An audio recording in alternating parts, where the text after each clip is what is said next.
अस्सलाम वालेकुम स्टूडेंट, आप देख रहे हैं मेरे यूट्यूब चैनल तालीम और तरबियत की दुनिया। मैं हूं मोहम्मद यासिर इकबाल। स्टूडेंट, हमारे पास एक्सरसाइज 8.4 क्लास जो है 9th के मैथ की, जिसमें पहला जो क्वेश्चन है उसमें वो कह रहा है कि Nasir sold fruiters at the rate ₹120 per dozen and शिकरी माल्टा at the rate ₹150 per dozen. He earn ₹1200. Write an equation in standard form that describe the situation. If he sold 4 dozen of Shakri Malta, how many dozen of fruiters he sold? अब वो कह रहा है कि भाई एक बंदा है नासिर, उसका नाम नासिर है। वो क्या करता है, शक्री माल्टे और दूसरा जो है वो बेचता है जी। दूसरी क्या चीज़ बेच रहा है? फ्रूटर बेचता है और शक्री माल्टा बेचता है। जो शक्री माल्टा है यानी फ्रूटर है, वो फ्रूटर 120 है, यानी कि एक दर्जन वो 1 डजन से मुराद के एक दर्जन वो 120 के रुपीस के बेच रहा है, जबकि जो शक्री माल्टा है वो 150 का एक दर्जन यानी एक डजन बेच रहा है। तो इन दोनों को बेचने के बाद उसको जो पैसे मिलते हैं, वो टोटल अमाउंट जो वो अर्न करता है वो 120 जो है अर्न करता है। मतलब अब ऐसा नहीं कि एक एक दर्जन बेचता है, मतलब एक से ज़्यादा दर्जन वो सेल करता है। अब वो ये कह रहा है कि उसने कुछ दर्जन माल्टे बेचे, कुछ दर्जन उसने फ्रूटर बेचे और कुछ दर्जन उसने शक्री माल्टा बेचा। टोटल उसने जो पैसे कमाए ना, वो कमाए उसने 1200 रुपए कमाए। अब वो कहता है कि एक तो आपने एक इक्वेशन बनानी है जो सिचुएशन को डिस्क्राइब करे। ये मैंने बनाई, मैं आपको बताता हूँ किस तरह। दूसरी वो बात कर रहा है कि अगर वो बता रहा है कि अगर वो शक्री माल्टा 4 दर्जन बेच रहा है, यानी लाजमी बात है उसने फ्रूटर और शकरी दोनों बेचकर 1200 कमाए, जिसमें से वो कह रहा है कि शकरी जो है वो कितने हैं जी? 4 दर्जन है। तो अब हमने देखना है कि अगर वो 4 दर्जन है तो जो फ्रूटर है वो कितने दर्जन होगा कि इन दोनों टोटल को मिलाकर 1200 रुपए उसने कमाए। तो एक तो जो इक्वेशन है, एक equation which describe the situation क्या है कि 120x प्लस 150 इज इक्वल, यानी सबसे पहले हमने क्या किया कि number of dozen of fruit sold उसको x कह दिया और नंबर ऑफ डजन ऑफ शक्री माल्टा सोल्ड y, यानी कि हमने इनको जो नंबर ऑफ जितने भी उसने दर्जन बेचे क्या है जी फ्रूटर, उनको x कहा है, और जितने नंबर ऑफ दर्जन उसने बेचे शक्री माल्टा उसको हमने y कहा है। तो अब देखें, ये दर्जन को रिप्रेजेंट कर रहे हैं। एक दर्जन कितने का है? 120 का, तो इसलिए 120 मल्टीप्लाई बाय x, ठीक है। इसी तरह जो y है वो शक्री माल्टा के एक दर्जन को रिप्रेजेंट कर रहा है, तो इसलिए क्या हो जाएगा 150 ये दर्जन को, y दर्जन को रिप्रेजेंट करेगा।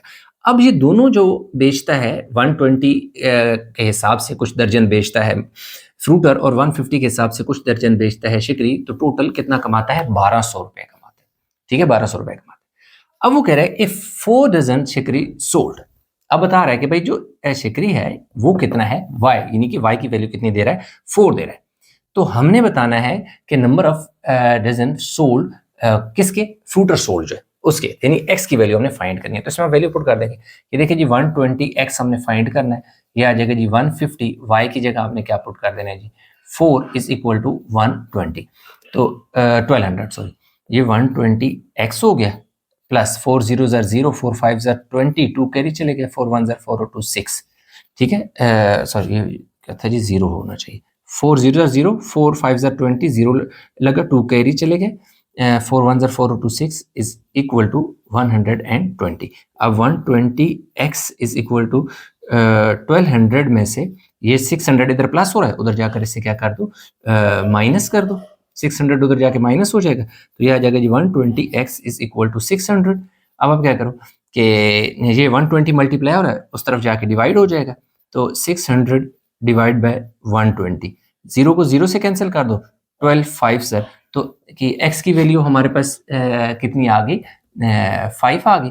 तो इसका मतलब है कि नंबर 5 डजन, इस तरह लिख लो, 5 DOZN ऑफ फ्रूटर FRUITER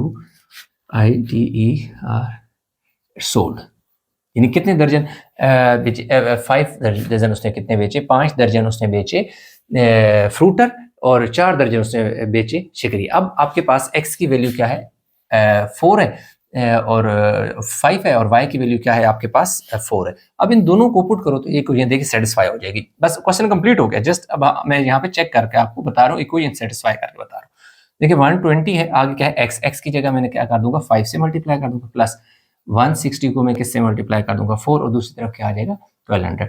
5 0 ज़र 0, 5 2 ज़र 10, 10 का लगा 0 और 1 कैरी चला जाएगा, 5 1 ज़र 5 और 6 और ये हमने 150 को मल्टीप्लाई किया और ये भी 600 आता है। तो यूँ हमारे पास यानी कि 1200 इज इक्वल टू 1200 यानी ये इक्वेशन भी सेटिस्फाई हो गई। तो इस तरीके से हमें पता चल गया कि भाई उसने 5 दर्जन फ्रूटर बेचे और 4 दर्जन उसने शिकरी माल्टा बेचा, तब जाकर उसने 1200 रुपये कमाए। तो बस इतना सा क्वेश्चन था, हो गया।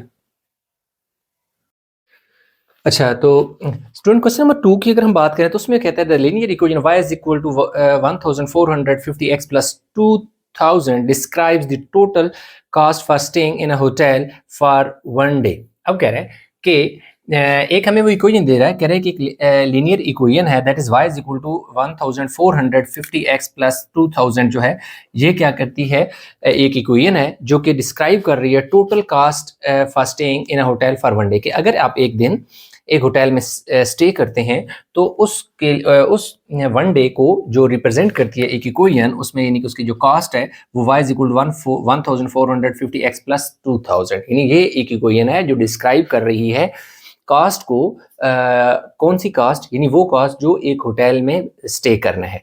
Where ₹2000 is the rent of room for maximum 8 people. कह रहे हैं इसमें जो 2000 है वो क्या है कि रूम रेंट है, रूम का रेंट है जिसमें मैक्सिमम, एक ऐसा रूम है जिसमें मैक्सिमम 8 पीपल कैन स्टे, मतलब 8 लोग रह सकते हैं। And 1450 is the food cost per day. अब दो चीजें वो बता रहे हैं, एक 14,050 है, ये उन्हें देना पड़ेगा होटल में रहने के लिए, जबकि 2000 क्या है, रूम का रेंट है। लाजिम बात है, एक होटल में बंदा जाता है, हमें एक रूम भी चाहिए होता है और खाने के लिए चीज़ें भी चाहिए होती हैं। तो एक रूम है जिसमें ज़्यादा से ज़्यादा 8 लोग रह सकते हैं और उन 8 लोगों का जो खाने का खर्चा आएगा, फूड का आएगा, वो आएगा 1450। तो कह रहे हैं कि ये जो इक्वेशन है ये असल में इस टोटल कॉस्ट को डिस्क्राइब कर रही है जिसमें 8 बंदे रह भी सकते हैं और खाना भी खा सकते हैं। आगे कह रहे हैं कि नंबर 1 में कह रहे हैं find the cost paid to hotel if a group of 7 people stay for 1 day. अब वो कह रहे हैं कि अगर क्या है कि कॉस्ट पेड टू होटल, यानी होटल वाले को कितने पैसे पे करने पड़ेंगे अगर एक जो 7 लोगों का ग्रुप रहता है। ऐसा, हालांकि वो तो कह रहा है कि भी 8 बंदे रूम में रह सकते हैं, लेकिन वो कह रहे हैं कि वो 8 तो नहीं है, वो 7 हैं। अगर 7 लोग रहते हैं एक रूम में तो फिर उन्हें कितने पैसे देने पड़ेंगे। जो रूम का रेंट है वो तो उन्होंने पूरा ही लेना है, क्यों कि भाई अब वो तो कहते हैं भाई आप 800 बंदे भी ले आओ, हम तो आपको मसला नहीं है, 4 रहें 5 रहें जितने भी रहें, रूम का रेंट फिक्स है, दैट इज 2000। वो बंदे 7 हैं तो इसका मतलब है कि ये 2000 तो फिक्स है, 2000 तो चेंज नहीं होगा। उनको जो बचत होगी वो होगी फूड में, क्यों कि फूड 8 बंदों का वो दे रहे हैं 1450, जबकि यहाँ पे बंदे कितने हैं हमारे पास 7 है। तो इनफैक्ट हमारे पास number of people that is x is equal to 7। हमने लेट कर लिया कि जो कॉस्ट को हम y से रिप्रेजेंट करेंगे और नंबर ऑफ डेज की नहीं, number of people, sorry number of people है, यानी कि नंबर ऑफ पीपल जो है उसको हम x से रिप्रेजेंट करेंगे और टोटल कास्ट को y से रिप्रेजेंट करेंगे। तो अब देखिए जी उन्होंने टोटल कास्ट कितनी प्रेजेंट करनी पड़ेगी, 1450 मल्टीप्लाई बाय x की वैल्यू कितनी है 7 पुट कर दो प्लस क्या आ जाएगा 2000, तो y इज इक्वल टू, उनको मल्टीप्लाई कर लेते हैं जी, 1000 10150 10150 प्लस 2000। अब ये जो 10150 है इसमें 2000 जमा कर लो तो ये आ जाएगा 12150, y इज इक्वल टू 0। ठीक है, तो अब इसमें हम लिख सकते हैं कि group of 7 people, the cost for कुछ भी cost for group of 7 people for 1 day staying in hotel for 1 day कितना हो जाएगा, रुपीज 12,150 रुपीज, 150 रुपीज भाई उनको देना पड़ेगा cost for group of 7 people for 1 day. कितना हो जाएगा 12,150 आ जाएगा। अब आ जाता है जी नेक्स्ट वाला, दूसरे पार्ट में कह रहा है how many people can stay in the hotel for rupees 13,600 for 1 day. अब कह रहा है कि अगर बंदे हों हमारे पास, कितने बंदे होंगे, अगर पैसे जो है ना, number of people can stay in hotel x and amount जो है वो क्या है y। अगर कह रहे हैं कि किसी पैसे हो, मतलब एक ग्रुप है उसके पास कितने पैसे हैं 13,600, या आप यूँ समझिए कि अमाउंट गिवन है कि भाई 13,600 हमें पता है कि ये पैसे हैं। अब इसमें कितने लोग रह सकते हैं उस कमरे में। अब यहाँ पे हमने नंबर ऑफ क्या करना था, उसने दे दिए थे, हमने टोटल कास्ट निकालनी थी। अब ये टोटल कास्ट हमें दे रहा है, इसमें हमने नंबर ऑफ पीपल निकालने। तो यही equation y is equal to, यानी इसमें हमने सिंपल सी बात है कि x y की वैल्यू फाइंड करनी थी, तो इधर हमने क्या फाइंड करना है, x फाइंड करना है। तो वैल्यू पुट कर दो, y की वैल्यू कितनी आ जाएगी 13600। ये 2000 को आप इस तरफ ले आए माइनस, ये 2000 हो जाएगा और दूसरी तरफ 1450x आ जाएगा। अब इसमें से ना क्या कर लें, 2000 निकाल लें, तो हमारे पास 160 यानी कि 2, यानी 3 में से दूसरा 3 में से 2 गया तो 1 ही बचेगा, इज इक्वल टू 1450x। अब 1160, इसको ये 1450 जो इधर मल्टीप्लाई हो रहा है, 1450 को इस तरफ आके डिवाइड कर दें। अब इन दोनों को हम क्या करते हैं जी, डिवाइड करते हैं, 11600 एंड 1450, दैट इज 8। x की वैल्यू 8 आ गई, क्या आ जाएगा जी, 8 पीपल कैन स्टे, ठीक है, 8 people can stay in hotel, stay in a hotel के 8 बंदे रह सकते हैं 13,600 में। तो यूं हमारे पास इसमें 2 चीजें फाइंड करनी थी, 2 ही इस क्वेश्चन के पार्ट थे, तो दोनों हो गए। अच्छा, तो स्टूडेंट क्वेश्चन नंबर अगर हम बात करें 3 की, तो क्वेश्चन नंबर 3 में क्या कह रहा है जी, if one company provides ₹5500 per week along with extra bonus of ₹700 and other offer ₹800 per day, convert the data into linear equation and tell which is better deal for 2 weeks। अब वो कह रहे हैं कि हमारे पास डेफिनेटली 2 कंपनीज हैं, ठीक है। अब वो कह रहे हैं कि एक जो पहली कंपनी है वो प्रोवाइड्स करती क्या कर रही है, 5500 पर वीक देती है, जिसके साथ 700 बोनस भी दे रही है, ठीक है। तो पहले में वो वीक की बात कर रहा है कि 5500 पर वीक की बात करता है और 700 वो क्या कर रहा है, एक्स्ट्रा बोनस दे रहा है। जो दूसरी कंपनी है वो 800 पर डे दे रही है, मतलब वो पहले वो वीक के हिसाब से कम बता रहा है, सेकंड में वो बता रहा है कि 800 पर डे बता रहा है। तो कह रहे हैं कि ये जो डेटा है इसको लीनियर इक्वेशन में कन्वर्ट करें और बताएं कि कौन सी कंपनी की डील जो है बेटर है, ये हमने बताना है। तो बहुत सिंपल सा क्वेश्चन है, डेटा मैंने लिख दिया for the first company, for the second company हमने क्या कर दिया, लेट नंबर ऑफ डेज और वीक्स x है, अमाउंट को हमने y कह दिया, जबकि इधर हमने टोटल अमाउंट के क्या कह दिया, b कह दिया, और नंबर ऑफ वीक्स या डेज को हमने क्या कह दिया, a कह दिया, ताकि x और y और a और b थोड़ा सा डिफरेंस क्रिएट करने के लिए, क्योंकि बुक में भी आपके आंसर इस हिसाब से दिए हो a और b की शक्ल में। लीनियर इक्वेशन हमने यहाँ पर लिख दिया y is equal to 5500x plus 700 for the first company, क्योंकि वो 5500 टू वीक के लिए दे रही है, तो वीक को हम क्योंकि x से रिप्रेजेंट कर रहे हैं ना, वीक को हम x से रिप्रेजेंट कर रहे हैं, तो ये वीक की अमाउंट है, इसलिए x इसके साथ लगेगा, और जो एक्स्ट्रा बोनस होता है वो ऐड होगा, इसलिए हमने एक्स्ट्रा बोनस इसमें ऐड कर दिया। तो यूं हमारे पास इक्वेशन बन गई, जो total amount is equal to 5500 per week, जो वीक है ना, वीक को रिप्रेजेंट कर रहे हैं, एक्स वीक को रिप्रेजेंट कर रहा है और ये बोनस को, लेकिन यहाँ पे एक्स जो है वो तो एक वीक को रिप्रेजेंट कर रहा है ना, तो इसलिए हमने क्या करना है, फॉर 2 वीक्स हमें क्या करना पड़ेगा कि जो एक्स की वैल्यू है वो 2 पुट करनी पड़ेगी, क्योंकि यहाँ पर हम 2 वीक की बात कर रहे हैं। तो इसलिए y is equal to 5500 multiply by 2 plus 700 कर लेंगे। अब इन दोनों को क्या करते हैं जी, हम मल्टीप्लाई कर लेते हैं, ताकि हमें 11,000 प्लस 700, 11,000 प्लस 700, तो ये आ जाएगा 11,700 क्या होगा, हमारे पास जो फर्स्ट कंपनी है वो उसकी अमाउंट निकल आई है, ये पे कर रही है, यानी ये इसकी ऑफर है 11,000 हमारे पास, और क्या आ गया 700 आ गया। अब दूसरी बात सेकंड में हमारे पास देखें जो इक्वेशन बनेगी, बी जो है वो टोटल अमाउंट को रिप्रेजेंट कर लिए, और 800 तो उसने हमें खुद बताया कि पर डे है, और ए जो है वो डे को क्योंकि रिप्रेजेंट कर रहा है, तो इसलिए हमने इसके साथ क्या लिख दिया, ए लिख दिया। अब for 2 weeks number of days that is a is equal to 14 आएगा। 2 वीक्स का मतलब है कि एक वीक में 17 दिन होते हैं, तो 2 वीक में 14 डेज होंगे, सॉरी एक दिन में 17 नहीं 7, एक वीक में 7 दिन होते हैं, तो 2 वीक में कितने होंगे, 14 दिन होंगे, यानी कि 14 डेज होंगे 2 वीक में। तो इसलिए हमने क्या करना है, इसी को इनको ले लेना है, b इज इक्वल टू 800 और ए है तो ए की जगह आपने 14 इसके साथ मल्टीप्लाई कर देना, तो b is equal to multiply करके चेक कर लेते हैं।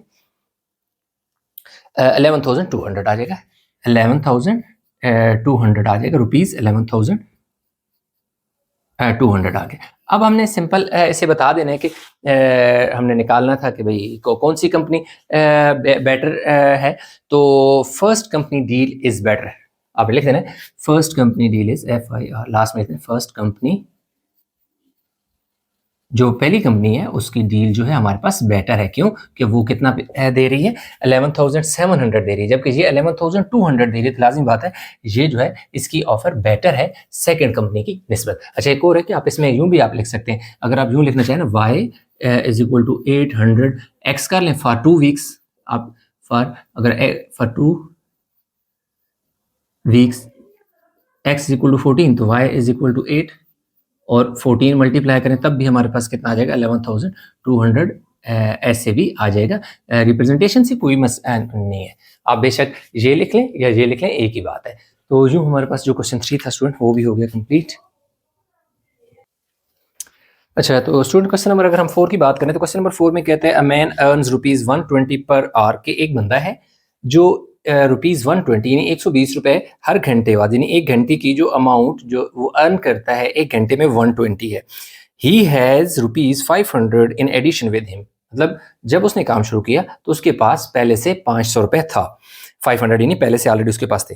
Right a linear equation for the situation, एक तो कह रहा है कि लीनियर इक्वेशन आपने लिखनी है जो कि हमने इधर भी लिखी हुई है और इधर भी लिखी हुई है, इस वाली इक्वेशन को, यानी ये इक्वेशन लिखी हुई है, आप ये जो इधर लिखी हुई है ना, आप इसको इस यहाँ पे भी लिख सकते हैं, यानी ये इक्वेशन आप यहाँ पर भी लिख सकते हैं। चलिए मैं लिख देता हूँ 120x minus y plus 500 is equal to 0, linear equation हो गया। फिर बाद में हमने क्या किया कि y को इस तरफ लिया है, 120 और 500 इधर ही बच गया। लीनियर इक्वेशन लिखी गई, write the linear equation for the situation and tell how much will he get after 12 hours, कि अगर वो 12 घंटे काम करता है तो फिर उसके पास कितने पैसे होंगे। तो अब देखें पहला काम जो है कि नंबर ऑफ आवर्स जो है वो को हमने क्या किया हुआ है, x से रिप्रेजेंट किया हुआ है, जबकि टोटल अमाउंट को हमने y से रिप्रेजेंट किया हुआ है। तो इसलिए नंबर ऑफ आवर का मतलब है कि x की वैल्यू 12 है, तो इसी इक्वेशन में हमने y इज इक्वल टू 120 ऐसी x की जगह 12 पुट किया और 500 ऐसी, 12 को 120 से मल्टीप्लाई किया, 1440 इसमें 500 किया तो 1940। After 12 hours he will have ₹1940, यानी कि अगर वो 12 घंटे काम करता है तो उसके पास जो पैसे होंगे वो टोटल, यानी कि ये तो उसको 12 घंटे के पैसे मिलेंगे ना, 1440 तो उसको 12 घंटे के पैसे मिलेंगे, लेकिन 500 तो उसके पास पहले से भी है, तो टोटल अमाउंट उसके पास कितनी हो जाएगी, टोटल अमाउंट उसके पास हो जाएगी 1940।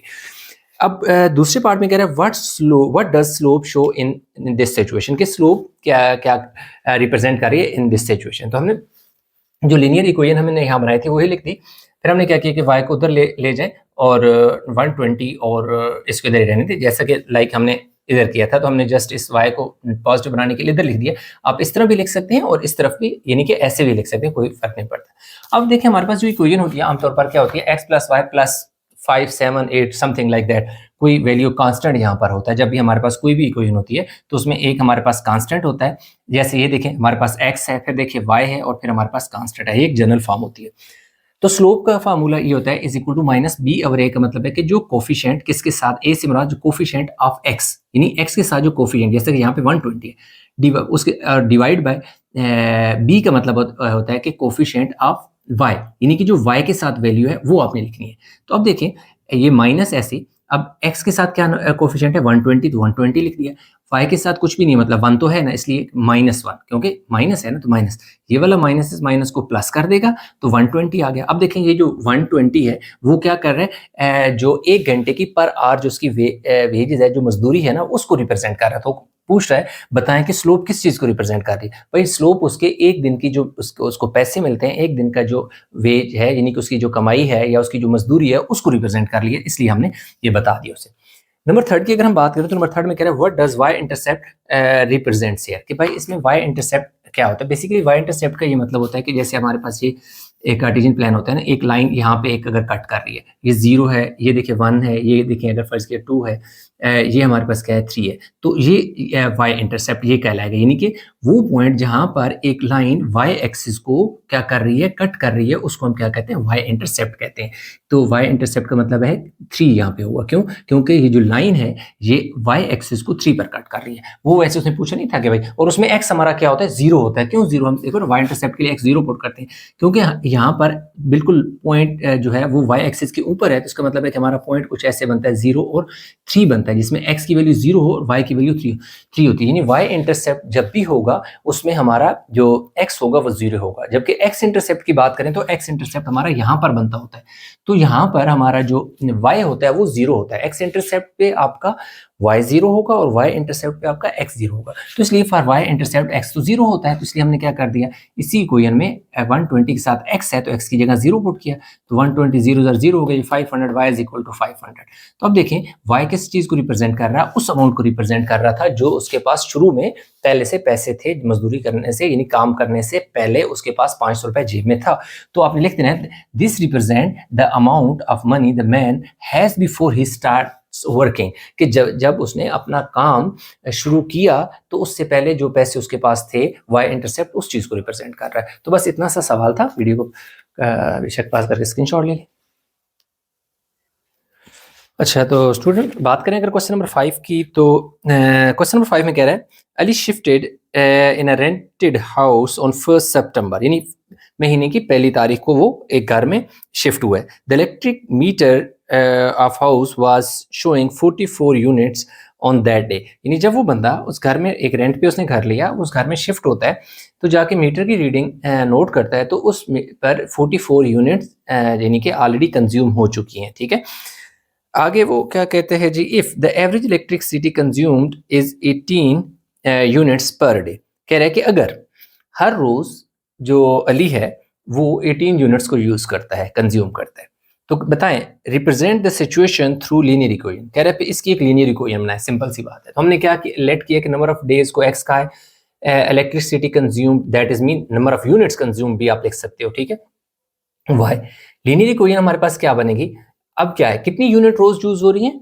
18 यूनिट यूज हो रही है, इसलिए 18 को मल्टीप्लाई किया नंबर ऑफ यानी कि डेज, यानी एक्स है माइनस वाई जो है वो टोटल यानी कि इलेक्ट्रिसिटी बिल या को रिप्रेजेंट करेगा, यूनिट को रिप्रेजेंट करेगा। और ये 44 तो क्या था कि ऑलरेडी पहले से उसके पास कंज्यूम हो चुकी थी उसके शिफ्ट होने से पहले, 44 इसलिए आ रहा है इज इक्वल टू क्या है, क्या हो रहा है, वाई हो रहा है। ठीक है, तो अब हमारे पास क्या हो जाएगा, ये हमारे पास लीनियर इक्वेशन बन गई। इसको ना हमने थोड़ी सी तरतीब दे दी, इस y को इनइक्वालिटी को उस तरफ लेके जाऊंगा, देखो y क्या हो जाएगा, प्लस में हो जाएगा, तो मैंने इधर लिखने के बजाय इसको इधर लिख दिया और इस वाले को इधर लिख दिया, इससे कोई फर्क नहीं पड़ता। आप पहले बेशक y को उस तरफ लिखें, ये वाली वैल्यू उस तरफ आ जाएगी, यानी इक्वल टू y इधर लिखें या इधर लिखें, उससे कोई फर्क नहीं पड़ता। तो इक्वेशन आपके पास लीनियर बन गई है। अच्छा, how many units are consume till 30 सितंबर, कह रहे कि महीने के आखिर तक 30 सितंबर तक कितने यूनिट कंज्यूम्ड होंगे। तो इसका मतलब है नंबर ऑफ यूनिट्स कंज्यूम्ड हम वाई हमने क्या करना है, फाइंड करना है, जबकि नंबर ऑफ डेज क्या है, that is x is equal to 30, क्योंकि नंबर ऑफ डेज को हमने क्या कहा हुआ है, एक्स कहा हुआ है, जो कि 30 है। क्यों कि 1 सितंबर को वो एक घर में शिफ्ट हो रहा है और कह रहे हैं कि 30 सितंबर तक कितना बिल होगा या कितने यूनिट्स कंज्यूम्ड होंगे, तो 30 दिन इस तरह बनते हैं। तो इसका मतलब x की वैल्यू 30 है, तो इसी इक्वेशन में y इसी तरह इक्वलिटी का साइन ऐसी 18 के साथ x है, तो 18 के साथ क्या होगा, 30 मल्टीप्लाई होगा और ये वाला 44 ऐसे आ जाएगा। तो इन दोनों को 18 3 54 होते हैं, ये 0 ऐसे आ गए, इन दोनों को ऐड किया तो y is equal to 584 units, यानी कि 584 यूनिट्स 30 सितंबर तक यूज हो जाएंगे। नंबर 3 की अगर हम बात करें तो what will be the bill after 1 month eight the rate of ₹20 पर यूनिट्स। अब कह रहे हैं कि बताएं कि महीने के आखिर में जो टोटल बिल है वो कितना होगा। तो देखो बिल निकालने का तरीका क्या होता है, total bill is equal to number of units consume multiply by rate of unit per unit, यानी कि कितने यूनिट कंज्यूम हुए और एक यूनिट का क्या रेट है। तो अब देखिए नंबर ऑफ यूनिट कंज्यूम 584 है, जो हम ऑलरेडी निकाल चुके हैं, रेट उसने हमें खुद बता दिया 20 है, तो total bill is equal to क्या आ जाएगा, number of unit consume that is 584 and per unit rate जो है वो क्या है 20 है, इन दोनों को मल्टीप्लाई करेंगे तो हमारे पास क्या आ जाएगा 11,680 हमारे पास टोटल बिल जो आएगा वो होगा।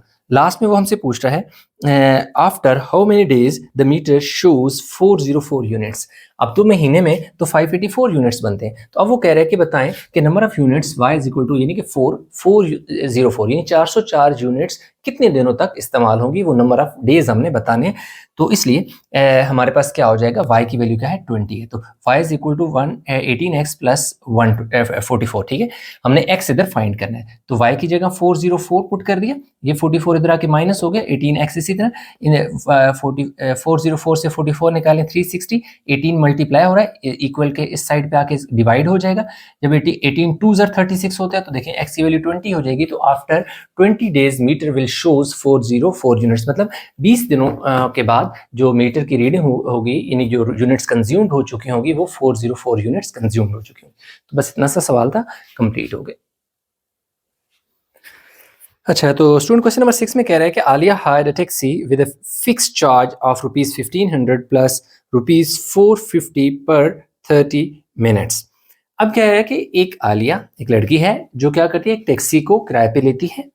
वो टैक्सी वाला क्या कहते हैं कि भाई 1500 जो है ना वो तो फिक्स है, मैंने आपने लेना है, चाहे आप 1 घंटा सफ़र करें, 2 घंटे करें, 4 घंटे करें, 30 मिनट करें, जितने भी करें, तो क्या होगा कि 1500 तो फिक्स आपको देने पड़ेंगे। आगे कह रहे हैं कि भाई उसके अलावा 1500 के अलावा जो पेमेंट उसको देनी पड़ेगी कि 30 मिनट के उसको 450 देने पड़ेंगे, यानी ये उसके कि अगर आप 30 मिनट का ट्रैवल करती हैं तो टैक्सी वाले ने से कहा कि आप 30 मिनट का ट्रैवल करोगी तो आपको 450 देने पड़ेंगे, अगर 1 घंटे का करते हो तो 450 और 450 900 देना पड़ेगा। लेकिन आप 30 मिनट करें, 1 आवर करें, 2 आवर करें, जितना भी करें 1500 एक्स्ट्रा प्लस यानी फिक्स चार्जेस होंगे। तो अब पहला जो इसमें पार्ट है वो कह रहे हैं represent the relation as linear equation, कि इसकी ना एक लीनियर इक्वेशन बनाए। तो हमने क्या कह दिया कि टोटल कॉस्ट को y कह दिया और नंबर ऑफ 30 मिनट्स को हमने x से रिप्रेजेंट कर दिया, यानी कि जो वो 30 मिनट के पैसे चार्ज करेगा वो x है और जो टोटल करेगा वो y है। तो लीनियर इक्वेशन क्या बनेगी, x क्या है 30, ये 30 मिनट को रिप्रेजेंट कर रहा है और 30 मिनट के कितने चार्ज कर रहा है 450, ये क्या है कि टोटल कास्ट है और इसमें ये जो कांस्टेंट है ये फिक्स है, क्योंकि हमारे पास जो जनरल फॉर्म होती है x plus y plus c is equal to 0 होता है ना, तो ये कांस्टेंट है। तो अब हमने क्या किया, इस y को इधर लिख लिया और एक इस शेप में एक इसको इक्वेशन बना ली। तो बस ये एक लीनियर इक्वेशन बनानी थी, पहले पार्ट में इतना सा काम था, कंप्लीट हो गया। What will be the cost of taxi fare after 5 hours. अब कह रहे हैं कि अगर वो 5 घंटे ट्रेवल करती है, यानी 5 घंटे टैक्सी को वो यूज करते हैं, तो उससे कितने पैसे देने पड़ेंगे। तो सबसे पहले हम देखेंगे कि 30 जो मिनट है ना, 5 घंटे में 30 मिनट के कितने सेट होंगे, क्योंकि 30 मिनट्स का ये है ना कि 1 घंटा है ना। तो देखें ये 30 मिनट हो गए, इसमें उसने दे दिए 450, आगे नेक्स्ट 30 मिनट आ गए अगेन 450। तो अब हम देखते हैं कि एक ये सेट बन गया, एक ये सेट बन गया। मैं इसको आसान चीज़ में रिप्रेजेंट करने के लिए मैंने इस तरह सेट बनाकर आपको एक्सप्लेन करने की कोशिश कर रहा हूँ। तो इसमें क्या है कि हमने देखेंगे कि 5 घंटे में 30 मिनट कितने बनेंगे, 30 मिनट के कितने सेट बनेंगे।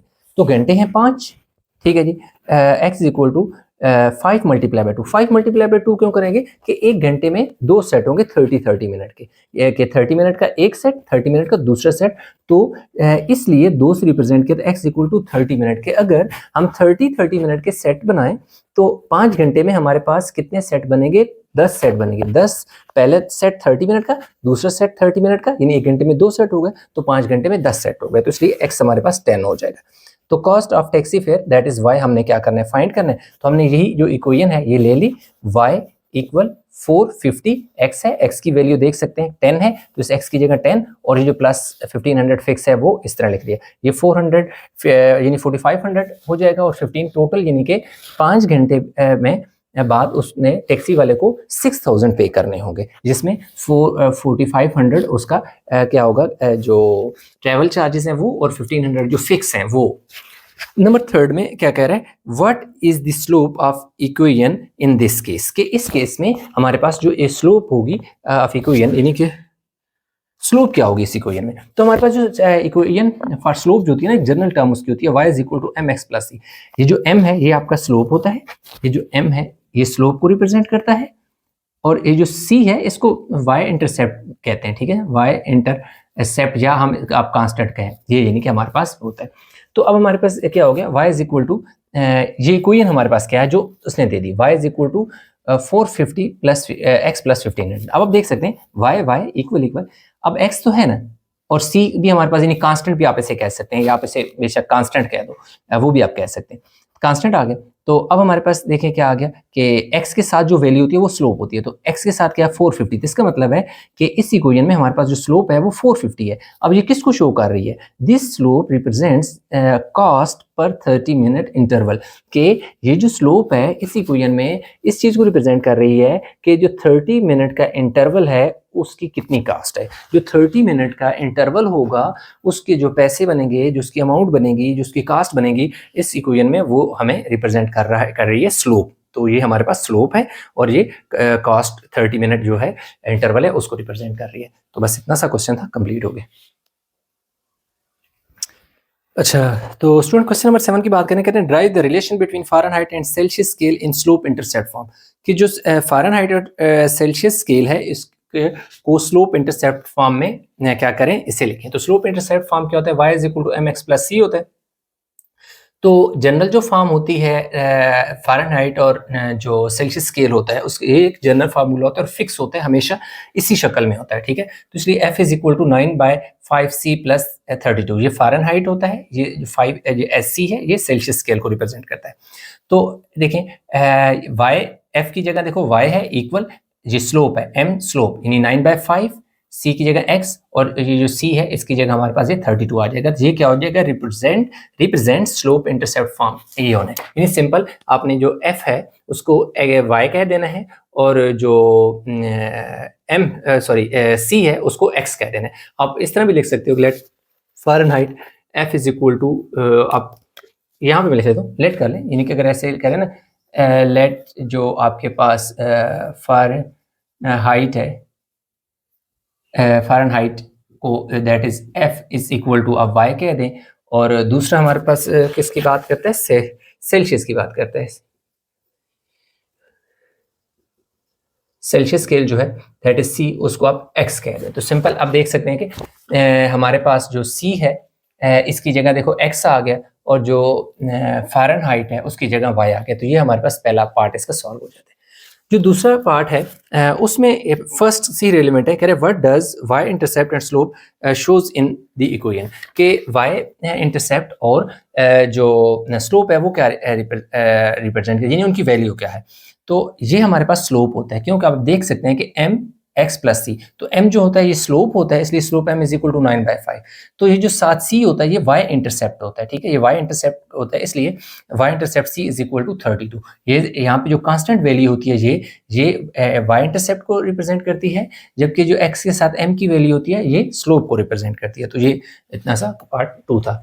अब पार्ट 3 की बात करें तो अब वो कह रहे हैं कि अगर सेल्सियस जो हो 5 सेल्सियस स्केल 5 डिग्री हो तो आप उसको क्या करें, फ़ारेनहाइट में चेंज करें, ये सी है, ठीक है, फ़ारेनहाइट में चेंज करते हैं। ये जो जनरल फार्मूला है आपके पास f is equal to 9/5c plus 32 लगा दिया, f इसी तरह इक्वल इस तरह 9/5 इस तरह। यहाँ पे देखें हमारे पास क्या है, c है, ये देखें c है, c की वैल्यू 5 है तो 5 लगा दें। देखें c से यानी 5 से काट के 9 32 41, तो temperature in Fahrenheit is 41 degree centigrade. अगर यानी सेल्सियस में 5 हो तो फ़ारेनहाइट में हमारे पास 41 हो जाता है। तो बस इतना सा सवाल था जी, 7 वो भी कंप्लीट हो गया। अच्छा, तो स्टूडेंट जो क्वेश्चन नंबर 8 है, क्वेश्चन नंबर 8 की अगर हम बात करें तो क्वेश्चन नंबर 8 में वो क्या कह रहा है? क्वेश्चन नंबर 8 में कह रहा है कि एक क्रिकेट टीम है, cricket team scores 96 run in 16 hour, कि 16 आवर एक क्रिकेट टीम खेलती है जिसमें वो रन्स बनाती है 96 एंड 180 रन इन 30 आवर्स, और अगर 30 आवर्स कंप्लीट होते हैं, 30 आवर खेलती है तो वो 180 रन बनाती है। तो एक तो ये है कि हमने कह दिया कि नंबर ऑफ आवर्स को हमने x से रिप्रेजेंट कर दिया, स्कोर को y से रिप्रेजेंट कर दिया। तो एक हमारे पास जो पहला बन रहा है, पॉइंट बन रहा है x1 y1 दैट इज 16 और 96, और दूसरा जो बन रहा है 30 और 180। अब ये देखो x1 y1 x2 y2 हम क्यों कह रहे हैं, क्योंकि अगर आप मैच देखें तो अक्सर जब वो रन रेट दिखाते हैं या स्कोर दिखाते हैं और विकेट्स दिखाते हैं तो वो एक लाइन ऐसे यूं एक स्लोप में एक लाइन बन रही होती है। तो और क्या होता है कि इस तरह लाइक मैं कहाँ पे लाइक इधर ही बना रहे थे, ऐसे ना होता है कि अब यहाँ पर ना क्या होते हैं, ओवर लिखे होते हैं, ठीक है, और इस तरफ क्या लिखे होते हैं, स्कोर्स लिख दिए जाते हैं। स्कोर्स। तो अगर यूं बीच में ना ऐसे एक लाइन ऐसे ऐसे करके जा रही होती है, तो कोई भी पॉइंट पे आप देखते हैं तो कि भाई यहाँ से अवर कितने हैं और स्कोर कितने हैं, तो यहाँ पे 2 आते हैं कि अगर अवर फर्ज किया कि 4 हुए और स्कोर फर्ज किया कि जी 25 हो गए, लाइक ऐसे, मतलब वो हमें पता चल रहा होता है।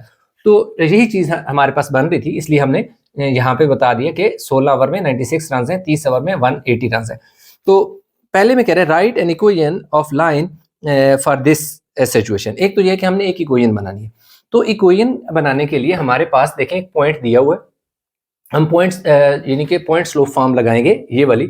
लेकिन अगर हमारे पास पॉइंट है तो जैसे मैंने ये देख सकते हैं पॉइंट लिख दिया, तो इसके लिए मुझे स्लोप भी चाहिए होगी। तो इक्वेशन बनाने के लिए मुझे 2 चीज़ें चाहिए, एक स्लोप चाहिए और एक पॉइंट चाहिए। पॉइंट मेरे पास है, स्लोप मेरे पास नहीं है। तो मैंने क्या किया कि ये दोनों पॉइंट, ये देखो ये दूसरा पॉइंट इस दिया हुआ है, इसकी इस पॉइंट और इस पॉइंट की हेल्प से मैं स्लोप निकाली 6। यानी स्लोप का फार्मूला होता है y2 - y1 x2 - x1। y2 देखिए आपके पास, ये देखें y2 है, y2 180 है, 180 माइनस इस तरह y1 कितना है, ये देख सकते हैं y1 96, ये देखिए y1 96 तो 96 आ गए। x2 ये देख सकते हैं x2 है तो x2 की वैल्यू 30 है, वो पुट कर दी। माइनस इसी तरह आगे क्या x1 की वैल्यू देखिए, x1 की वैल्यू 16 है तो 16 पुट कर दी। 180 से 96 निकाल दी, 84 बच गए, और 30 में से 16 14, तो 14 6 सर क्या होता है 84 होता है। तो m की वैल्यू यानी स्लोप हमारे पास क्या आ गया 6 आ गया। अब यूजिंग पॉइंट स्लोप यानी कि जो हमारे पास है y is equal to mx plus c, तो अब देखिए हमारे पास ये एक पॉइंट है, ये हमारे पास स्लोप है, तो इसमें हमने इसी में पुट कर देंगे। ये वाली एक और भी इक्वेशन होती है y minus y1 is equal to m into x minus x1। तो उसमें हमारे पास क्योंकि वो दोनों 0 हो जाते हैं, तो इसलिए हम डायरेक्ट ये वाली इक्वेशन यानी सिंपल सी बात है पुट करेंगे। m की वैल्यू देखो हमारे पास m है, m की जगह हमने 6 पुट कर दिया। आगे देखें x है, x की वैल्यू देख सकते हैं क्या है 16 है, 16 पुट कर दिया। और c हमारे पास नहीं है तो हमने c को इसी तरह रहने देना क्योंकि हमने c फाइंड करना है।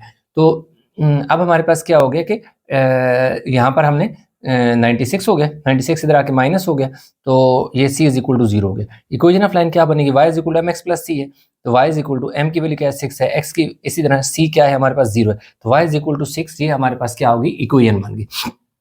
नंबर 2 में वो हमसे क्या कह रहा है कि what does the gradient mean in terms of scores, कि स्कोर के अगर देखा जाए तो उसमें ग्रेडियंट को कहते हैं स्लोप को, कि उसका क्या मतलब है। तो ग्रेडियंट यानी slope is equal m is equal to 6, आप इसको ग्रेडियंट भी लिख सकते हैं, ठीक है। इसको यहाँ से हम थोड़ा सा जगह बना लेते हैं, यानी आप लिख सकते हैं GRADIENT ग्रेडियंट, या फिर क्या है ग्रेडियंट, या हम इसे स्लोप भी कहते हैं, ठीक है जी। ग्रेडियंट या हम स्लोप भी कहते हैं। m is equal to 6 shows that team scores an average of 6 run per hour, तो यानी कि हमें रन रेट को शो कर रहा है ये, यानी m इज इक्वल टू 6 किसको शो कर रहा है, रन रेट पर आवर जो है उसको शो कर रहा है कि भाई एक जो क्योंकि हमने x किधर गया, हाँ सॉरी किधर गया, हाँ m इज इक्वल टू 6, तो किसको कर रहा है 6, यानी कि हर ओवर में 6 रन बन रहे हैं। नंबर 3 में वो ये क्या कह रहा है कि what does the y intercept means in terms of scores, कि वाई इंटरसेप्ट जो है स्कोर की टर्म्स में किस चीज़ को रिप्रेजेंट कर रहा है, या उसका क्या मतलब है। तो अब देखिए y intercept that is c, ये जो इक्वेशन होती है y is equal to mx plus c, ये हमारे पास स्लोप होते हैं जिसे हम ग्रेडियंट भी कहते हैं, और c को हम क्या कहते हैं वाई इंटरसेप्ट। तो c इज इक्वल टू 0, जो वाई इंटरसेप्ट हमने फाइंड किया था c इज इक्वल टू 0, तो shows 0 score at 0 over, that is over कितने हैं 0 है, स्कोर क्या है 0, मतलब अभी तो मैच शुरू नहीं हुआ, यानी स्कोर भी 0 है, ओवर भी क्या है 0 है, यानी कि एक बॉल भी नहीं है तो स्कोर कहाँ से आएगा। नंबर 4 में जो है what will be the predicted score after 45 over, कि 45 ओवर के बाद क्या स्कोर होगा। तो इसका मतलब है कि ओवर को हमने x से रिप्रेजेंट किया हुआ है, तो x कह रहा है कि 45 ओवर है, पुट इन a, इस इक्वेशन में आपने पुट कर देना है। तो y इज इक्वल टू ये देखिए y is equal to 6x है ना, ये देखिए 6x, x की जगह हमने 45 पुट कर देना, मल्टीप्लाई किया 270, तो y क्या है स्कोर को रिप्रेजेंट कर रहा है। The predicted scores after 45 hours is 270 runs, मतलब 45 ओवर के बाद जो प्रेडिक्टेड स्कोर होगा वो 270 होगा। लास्ट में पार्ट 5 की अगर बात करें, after how many hours the predicted score will be 240, predicted score, दोनों जबान पे नहीं आ रहे मेरे, विल बी 240, कि भाई कितने आवर के बाद जो स्कोर है वो 240 हो जाएगा। तो इसका मतलब है हमने जो y 240 यानी क्या है, स्कोर को y कहेगा, तो इसलिए 240 मतलब y की वैल्यू उसने दे दी है, हमने x की फाइंड करनी है। पुट इन ए कौन सी कोई है, ये वाली, y की जगह देखो हमने क्या पुट कर दिया 2 इक्वल और 6x, इसी तरह 6 मल्टीप्लाई और इधर आके डिवाइड हो गया, 6 4 24। तो the predicted score of 240 run will be after 40 hour, कि 40 आवर के बाद क्या होगा कि जो प्रेडिक्टेड स्कोर होगा वो हमारे पास होगा जी 40 आवर के बाद 240 होगा। तो इस तरह हमारे पास जो क्वेश्चन था, इसके 5 पार्ट थे, पांचों के पांचों कर लिए। वीडियो को पास करके स्क्रीनशॉट ले लें। अच्छा, तो स्टूडेंट क्वेश्चन नंबर 9 की अगर बात करें तो क्वेश्चन नंबर 9 में वो ये कह रहा है कि Abdullah rented a truck for one day, कि एक बंदा है जिसका नाम अब्दुल्ला है, वो एक दिन के लिए किराए पे रेंट पर एक ट्रक लेता है। The truck company charge ₹5,000 per day and some additional money per kilometre. मतलब ये है कि कंपनी कहती है कि 5,000 तो फिक्स आपने देने ही देने, उसके अलावा पर किलोमीटर के हिसाब से हम एक्स्ट्रा चार्ज भी आपसे करेंगे। तो इसका मतलब है कि जो फिक्स चार्ज है दैट इज सी, वो तो क्या होगा 5,000 होगा। ही ड्राइव्स 125 किलोमीटर एंड पेड 30,000, कि भाई वो एक 125 किलोमीटर ट्रैवल करता है और 30,000 रुपए देता है। अब राइट, पहले पॉइंट में वो ये पूछ रहा है, right an equation in point slow form that describe the situation, के पॉइंट स्लो फॉर्म में एक इक्वेशन लिखें जो इस जो सिचुएशन है इसको डिस्क्राइब करती है। तो सबसे पहले हमने क्या किया, number of kilometre driven x, total cost को y से रिप्रेजेंट कर दिया। The equation in point slow form, क्या हमारे पास y is equal to mx plus c होती है, y is equal to m इसी तरह, x इसी तरह और c, क्योंकि 5,000 फिक्स चार्ज है, जो फिक्स चार्जेस होते हैं वो c है, दैट इज 5,000। अब क्योंकि हमारे पास इसमें स्लोप नहीं है तो हमने स्लोप फाइंड करनी है। तो अब हमने टोटल कास्ट y उसने हमें 30,000 दे दी, किलोमीटर ड्रिवन x उसने हमें 125 क्या कर दिए, दे दिए। अब हमने क्या कर दिया कि इसमें ये वैल्यू पुट कर देनी है। देखिए y की जगह हमने 30,000 इक्वल, इसी तरह m इसी तरह, x की जगह 125 और प्लस अच्छा जी इसमें हमारे पास ये प्लस है, वो गलती से मैंने माइनस लिख दिया, प्लस है, ठीक है, क्योंकि प्लस है ना, प्लस 5,000। अब ये देखें ये 5,000 इधर आके माइनस हो गए, m 125 से मल्टीप्लाई होगा तो 125 m हो गया, ये 25,000 बच गया, ये 125 मल्टीप्लाई और इधर आके डिवाइड हो गया, 25,000 से 125 डिवाइड किया तो 200 हमारे पास m की वैल्यू आ गई। अब हमारे पास पहला तो पार्ट जो है अभी नहीं, बल्कि अभी कंप्लीट नहीं हुआ पहला पार्ट लाइक इधर तक कंप्लीट होगा। अब using point slow form y minus y1 is equal to mx minus c। अब देखिए x1 हमारे पास 0 और y1 जो है हमारे पास 5,000 हम लेंगे और m जो है वो हमारे पास क्या हो जाएगा 200। अब इसमें हमारे पास क्या है कि x1 0 लेंगे, क्योंकि अगर हम 1 किलोमीटर भी नहीं चलते आके यानी ट्रक कहीं वहीं खड़ा रहता है तो 5,000 तो उस दिन का हमने देना ही देना है। कंपनी तो नहीं जिम्मेदार कि भाई आपने नहीं चलाया, अगर नहीं चलाया तो वो जो किलोमीटर ड्रिवन है वो चार्जेस नहीं होंगे, लेकिन पर डे जो फिक्स चार्जेस हैं वो तो होने ही होने, इसलिए ये तो 5,000 होगा, लेकिन x1 क्या हो जाएगा 0। तो अब देखें y, यानी y1 की जगह 5,000 इक्वल, इसी तरह m की जगह m की वैल्यू x इस तरह और x1 क्या है 0 है, तो ये हमारे पास एक इक्वेशन बन गई। अब नंबर जो 2 है उसमें कह रहा है फाइंड द अमाउंट पर kilometre the truck rental company charge and relate it with slope. कह रहा है कि भाई आपने अमाउंट पर किलोमीटर जो ट्रक कंपनी जो है रेंटल कंपनी वो चार्ज करती है वो बतानी है और रिलेट इट विद स्लोप, और उसका स्लोप के साथ रिलेशन बनाना है। तो हमारे पास x1 एंड y1 125 और 30,000, क्यों, क्योंकि अगर वो रिलेशन बनाया जा रहा है ना रेंट के साथ और किलोमीटर ड्रिवन के साथ, तो 125 किलोमीटर ड्राइव किया जाता है और 30,000 क्या होते हैं चार्जेस पे किए जाते हैं। तो m जो है हमारे पास कितना है 200 है।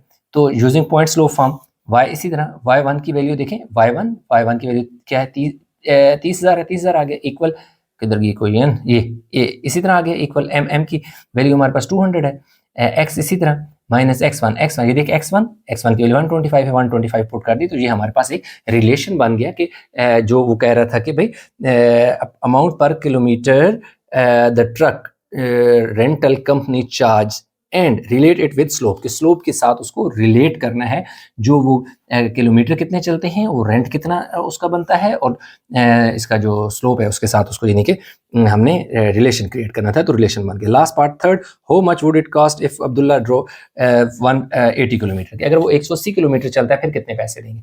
तो किलोमीटर डिवाइड 180 हो जाएगा। टोटल कास्ट हमने फाइंड करनी है, स्लोप और सी यानी जो फिक्स चार्जेस हैं वो दैट इज सी, वो हमें दिए हुए हैं। इक्वेशन लगा दी, y is equal to m की जगह 200, x की जगह ये पुट कर दिया, और c।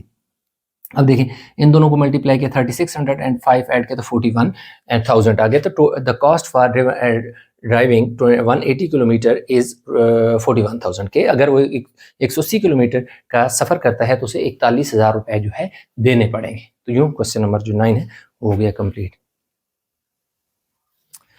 अच्छा, तो स्टूडेंट क्वेश्चन नंबर 10 की बात करें तो वो ये कह रहा है कि ship starts travelling from Karachi with latitude 25 degree and longitude 67 degree east, 25 degree north है एंड लॉन्गिट्यूड जो है वो 67 ईस्ट है। तो एक तो ये है कि लॉन्गिट्यूड और लेटीट्यूड का आपको पता होना चाहिए कि जो लेटीट्यूड होता है वो हॉरिजॉन्टल लाइन होती है, यूं जो लाइन होती है ना ऐसे, उनको लेटीट्यूड कहते हैं, और लॉन्गिट्यूड यूं वर्टिकल लाइन होती है। तो लेटीट्यूड यानी क्या होता है, हॉरिजॉन्टल एक्स एक्सिस के साथ होता है, इसलिए इसको हमने एक्स का है। लॉन्गिट्यूड होता है यूं वर्टिकल लाइन होती है ऐसे, वाई एक्सिस के साथ होता है तो इसको हमने अपने वाई कह दिया। अब उसने बता दिया कि हमारे पास क्या है कि जी 25 और 67 उसने हमें बता दिया कि जो लॉन्गिट्यूड लेटीट्यूड है 25 है और सॉरी लेटीट्यूड 25 है और लॉन्गिट्यूड 67 है। तो इसलिए x1 y1 25 और 67। आगे वो कहता है कि travel in a straight line and reaches a destination with, अब कह रहे हैं आगे जब डेस्टिनेशन पे यहाँ से यानी कि यहाँ से स्टार्ट ले रही है, ये इन डायमेंशन से स्टार्ट ले रही है, यहाँ पर वो रीच कर रही है, तो x2 32 एंड y2 54 है, ठीक है जी। And longitude is 54 degree east and then driven the अच्छा then drive the equation of line in point slow form, कह रहे हैं पॉइंट स्लो फॉर्म में इक्वेशन ड्राइव करें। आगे जाकर कह रहा है कि if the ship moves to another location with latitude 39 degree what will be the longitude. अब वो कह रहा है कि भाई पहले तो एक equation of line in point slow form में हमने एक इक्वेशन बनानी है, ये जो देख सकते हैं हमने एक इक्वेशन बना ली। और दूसरा ये कह रहा है कि अगर एक्स यानी कि लेटीट्यूड 39 हो, वो किसी और डेस्टिनेशन की तरफ मूव करे 39 डिग्री नॉर्थ हो, तो ये कह रहा है कि भाई लेटीट्यूड जो है आपके पास यानी वाई कितना होगा, यानी वाई की वैल्यू वो हमसे पूछ रहा है कि वो कितना होगा, हमने वो फाइंड करना है। तो अब देखें हमने पॉइंट ले लिए, पॉइंट स्लो फॉर्म में देख सकते हैं कि y2 की वैल्यू 54 है, 54 पुट की, ये देखें y2। अब देखें आगे क्या है, y1 है, y1 इधर है, इधर इसकी वैल्यू क्या है 67 है, नीचे x2 इधर देखें x2 है, इधर क्या है 32 है, 32 पुट कर दो माइनस। इसी तरह आगे क्या है जी हमारे पास x1 है, तो x1 देखें कितना है 25, x1 एंड 25। अब इनको सिंप्लीफाई किया, इधर ऊपर -13 और नीचे क्या हो गया 7। तो पॉइंट स्लोप फॉर्म क्योंकि यूज करनी थी, पॉइंट तो हमारे पास गिवन था, सिर्फ हमारे पास स्लोप हमें चाहिए थी, इसलिए हमने m की वैल्यू ले ली -13/7। अब हमने पॉइंट स्लोप फॉर्म का फार्मूला लगा दिया, y - y1 mx - x1 y। इसी तरह y1 की वैल्यू देखिए हमारे पास कितनी है 67, आगे m की वैल्यू -13/7 है, x इसी तरह माइनस, और x1 की वैल्यू कितनी है 25, तो वो पुट कर दी, तो ये हमारे पास पहले एक इक्वेशन आ गई है, ठीक है। अब उसने आगे कंडीशन लगाई कि अगर हमारा जो लेटीट्यूड है वो 25 की जगह 39 हो जाए तो फिर लॉन्गिट्यूड कितना होगा, फिर लॉन्गिट्यूड हमने निकालना है। तो अगेन हमने इसी इक्वेशन को a को लिया, तो इसमें हमने वैल्यू पुट कर दी y - 67, ये देखो इसी तरह -13/7 एंड x - 25 है ना, इस x की जगह हमने क्या कर दिया 39 पुट कर दिया। इसे हम लिख सकते हैं इधर आगे लिख देता हूँ बाय यूजिंग इक्वेशन ए, कि भाई हमने इक्वेशन ए को यूज किया, इस इक्वेशन को यूज किया। तो अब देखिए हमारे पास यहाँ 39 में 25 14, 7 2 14, 13 बचा, 2 बचा। अब देखिए 13 2 26 होता है, ये -67 इधर जाके +67 हो गया, 67 से 26 निकाले तो 41 डिग्री ईस्ट की तरफ, यानी कि वो मूव करेगी। If latitude is 39 degree north, the longitude will be 41 degree east की तरफ होगा। तो यूं हमारे पास क्वेश्चन इतना छोटा सा था जी, कंप्लीट हो गया। अच्छा, तो स्टूडेंट इस एक्सरसाइज का लास्ट क्वेश्चन जो है कह रहे right equation of line and find the length of plot if width of a plot is 30 feet. अच्छा नहीं, पहले कह रहा है length and width of a plot are in 2:1. अब कह रहा है कि एक प्लॉट है जिसकी लेंथ और विड्थ है, उसकी जो रेशो है, लेंथ रेशो विड्थ है, वो क्या है, 2:1 है. अब कह रहा है राइट इक्वेशन ऑफ लाइन. एक इक्वेशन ऑफ लाइन हमने क्या करनी है, उसकी इक्वेशन लिखनी है एक लाइन की, and find the length of plot, और प्लॉट की लेंथ फाइंड करनी है अगर उसकी विड्थ क्या हो, 30 फीट हो. और दूसरे में कह रहा है what is slope in this case and what does it mean, कि भाई इसमें स्लोप, दूसरे पॉइंट में कह रहा है कि स्लोप क्या होगी और उसका मतलब क्या होगा.